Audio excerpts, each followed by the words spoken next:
Como não tem jogo do Santos todo dia, a gente, cada vez que perde, fica remoendo o que acontece de um jogo para o outro, né? Então, nessa semana, a crise se instalou e agora é uma vez atrás da outra você está falando dos mesmos assuntos. E fica ruim porque você fica remoendo muito tempo o que acontece.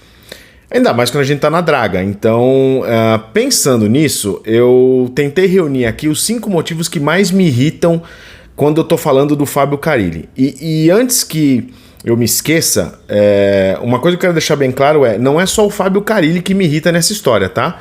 A diretoria também me irrita. Então eu estou preparando um conteúdo também dos 5 motivos que mais me irritam na gestão do Marcelo Teixeira, e que eu acho que esses 5 motivos, junto com esses aqui, que eu vou mostrar para vocês daqui a pouco, explicam um pouco do porquê o Santos está onde está e por que é muito difícil pra gente enxergar algum tipo de futuro mais promissor. Mas vamos indo motivo a motivo aqui, e vocês não deixam de escrever nos comentários se vocês concordam ou não com esses motivos que eu vou levantar a partir de agora, beleza? Bom, o motivo número 5 que mais me irrita no Carille é a falta de variação tática. Aqui eu acho que tem a ver um pouco com a pobreza de ideias que o Carille implementa quando chega num clube. Eu acho que tem um ponto aí que comparado ao material humano que existe na Série B, o Santos tem um material humano melhor. Então, a desculpa de não variar o esquema tático por não ter peças, ela não se sustenta. O Fábio Carille poderia sim criar variações para esse time. Tem vídeo aqui no canal explicando um pouco do que poderia ser feito e que ele não faz. O Santos tem tempo para treinar como nunca teve antes, que é uma coisa rara no futebol brasileiro devido a esse calendário horroroso que a gente tem. O Santos tem tempo, só que o Santos usa mal o tempo. O Santos, além disso, tem adversários que permitem o Carille ousar na formação do time que vai a campo. O Santos não enfrenta times como o Palmeiras, o Flamengo, o Botafogo, que são times mais fortes tecnicamente, em que se você treina uma semana e coloca um esquema novo para jogar, você pode ser surpreendido de muitas outras maneiras devido à qualidade técnica do adversário. O Carille não tem isso. Os times da Série B, se não são iguais ao Santos, são piores na sua grande maioria. Então não tem por que ele não usufruir desse benefício que ele tem e colocar em campo formações diferentes justamente para explorar uma característica que vai acontecer sempre nos jogos, que o Santos vai ter que propor jogo. Ser reativo e jogar por um contra-ataque vai ser depois que o Santos tiver uma vantagem em muitos casos. Então, a variação tática não é só por uma questão de quero ver como esse time se comporta jogando com 3 zagueiros, quero testar um time com 2 centroavantes. Não tem a ver com isso. Tem a ver com como o Santos trabalha para colocar o máximo de força possível em campo, aproveitando a fragilidade dos adversários. E acho que esse motivo número 5 é que pega o torcedor quando a gente vê o time repetindo os mesmos erros todo o santo jogo, tendo tanto tempo para treinar. E a impressão que fica ao final disso tudo quanto mais tempo para treinar o Santos tem, pior o time fica. Associado a isso tem o motivo número 4. O motivo número 4 é essa teimosia que o Carille tem de não usar os meninos da base. A Série B era para ser o ano mais promissor da base do Santos. Como eu falei no outro ponto, o Santos não tem adversários que sejam tão fortes tecnicamente que impedem o Santos de lançar meninos da base, de colocar esses meninos para serem experimentados num jogo profissional. É o melhor ambiente, você tem um nível de jogo que não é tão alto como o da Série A, você tem jogadores tecnicamente que não são tão bons como o da Série A, e você tem espaço dentro da competição para lançar esses meninos com recorrência para que eles ganhem esses minutos e possam ir trabalhando ao longo do tempo e ganhando espaço. Por quê? Porque a base do time 25 não vai ser o time 24, vão ser esses meninos. Assim, a maneira como o Santos vai formatar o elenco para o ano que vem não vai ser em cima do Gil, do Juliano, do Furt. Esses caras podem até fazer parte, o Gil provavelmente vai se aposentar, mas eles podem até fazer parte do elenco, mas eles não vão ser os titulares. Até porque na Série B eles não conseguem entregar uma coisa tão boa assim. Então o que faz pensar que na Série A vai ser diferente. Então esse era o momento que o Carille teria para todo jogo, todas as substituições serem por meninos da base. E aí, sinto muito para quem é veterano e não está conseguindo seu espaço no time titular.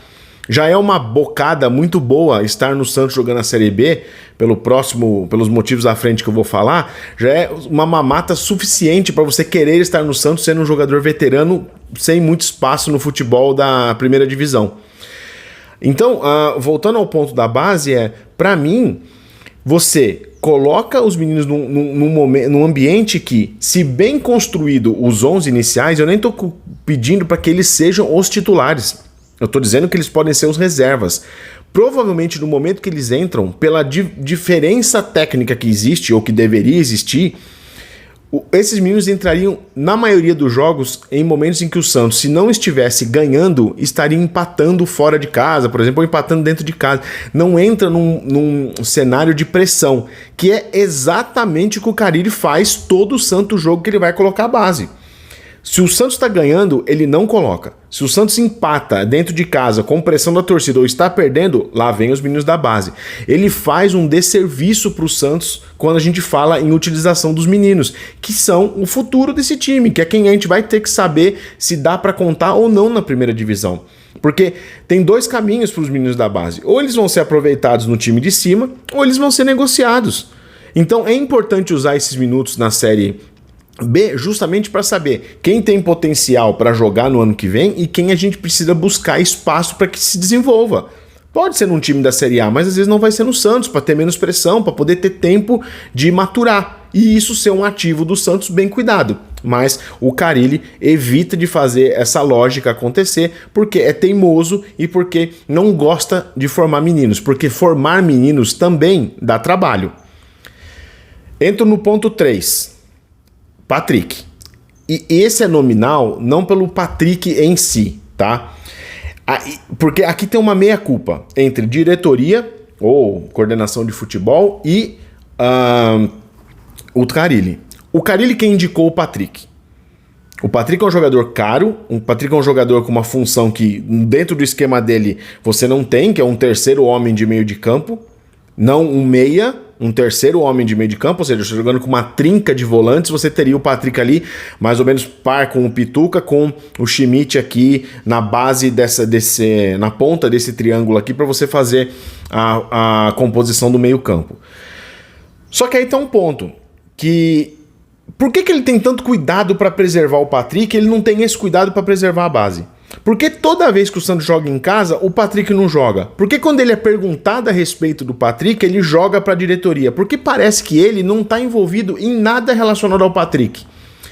O que me deixa bravo é que ele fala em coletiva uma coisa e depois ele age de uma maneira diferente. Ele fala que o Patrick é um terceiro homem de meio de campo, que vem treinando bem e que pode ser o substituto do Patrick.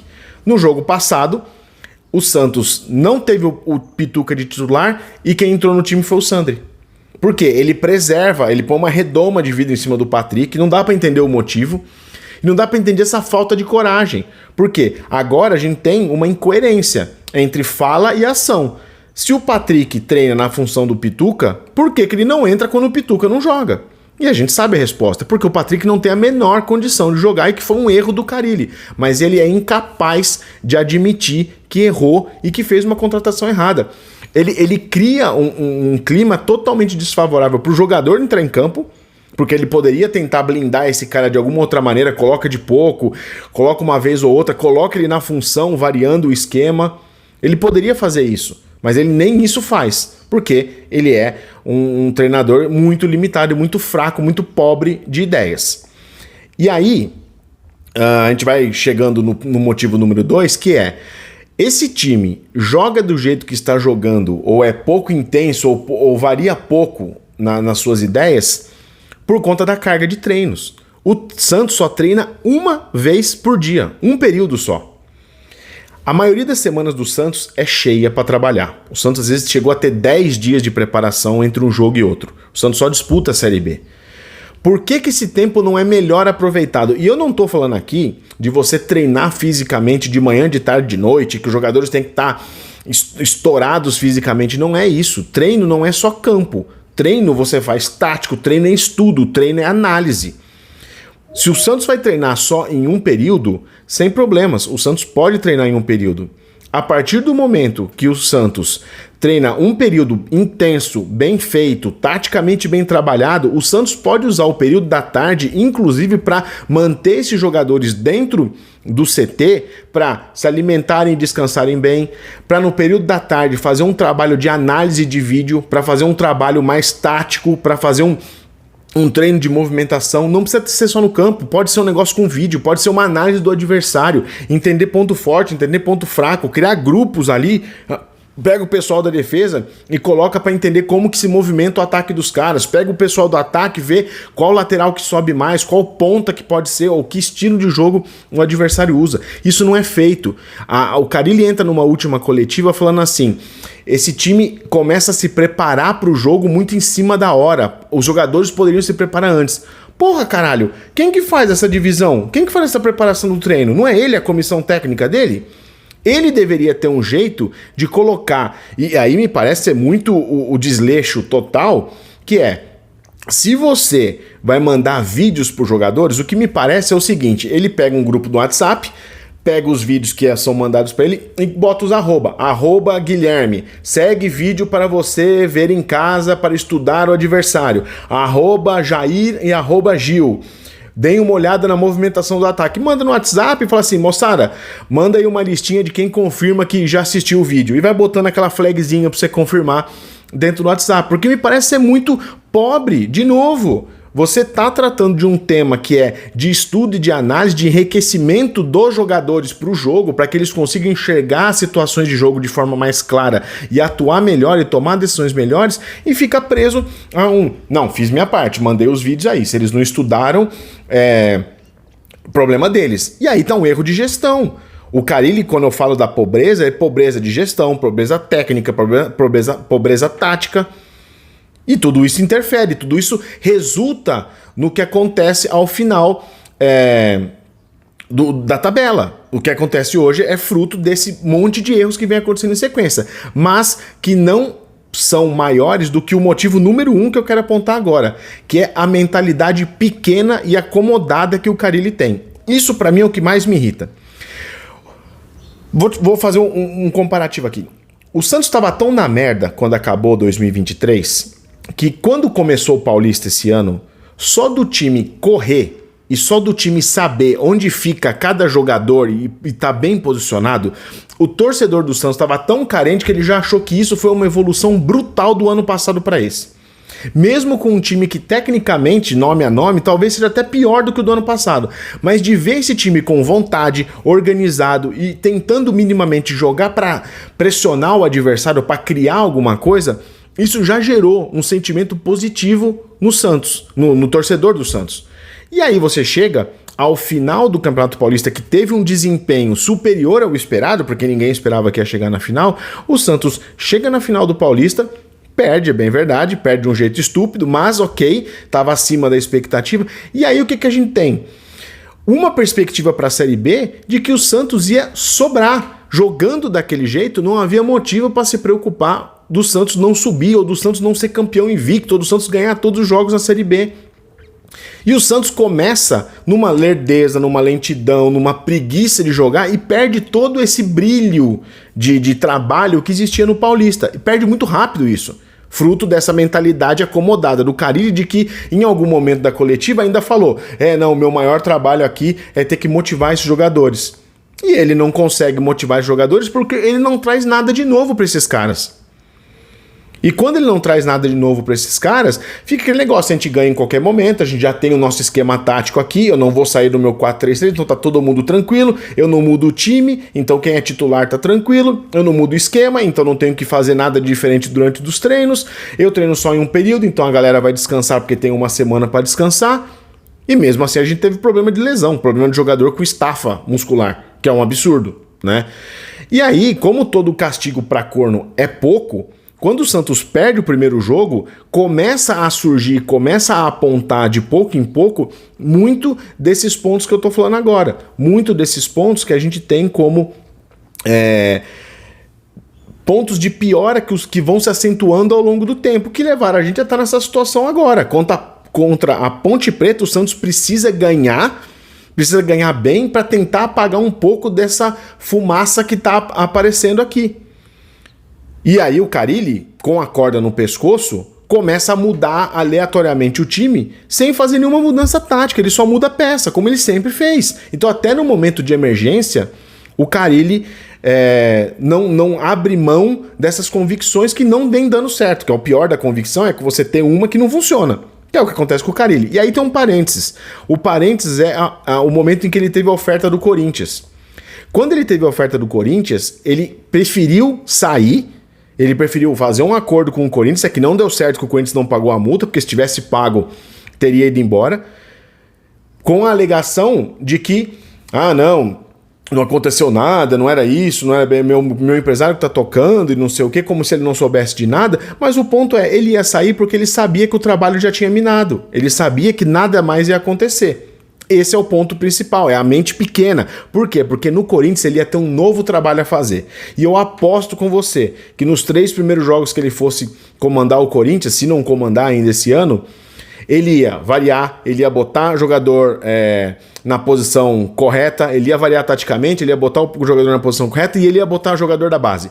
Pra ir na coletiva e falar assim, porque nos outros trabalhos anteriores aí eu era muito criticado que eu não usava a base, que eu não variava taticamente, tá aí, 3 jogos, 3 mudanças táticas diferentes. Eu tenho certeza que ele faria isso, porque ele tem essa mentalidade pequena, inclusive, de querer dar respostinha pra trás, porque ele não sabe fechar esses ciclos, né? Então, assim, agora o Santos está pressionado, está preso com um técnico que não tem motivação para fazer nada, que não vai mudar o trabalho e a gente corre risco de não subir. Acho pouco provável? Acho, mas é uma realidade que a gente tem hoje. Bom, esses foram os 5 motivos que eu tinha para falar do Fábio Carille. Espero que vocês tenham gostado. Escrevam aí nos comentários, se você ficou até o final aqui no vídeo, o que você achou, se você tem outros motivos que você colocaria no lugar dos que eu apontei. Como eu disse, eu vou fazer um também sobre a gestão Marcelo Teixeira. Não se esquece de inscrever no canal, não se esquece de dar o like no vídeo para dar aquela força e a gente se vê no próximo episódio do meu canal do Santos. Um abraço, tchau!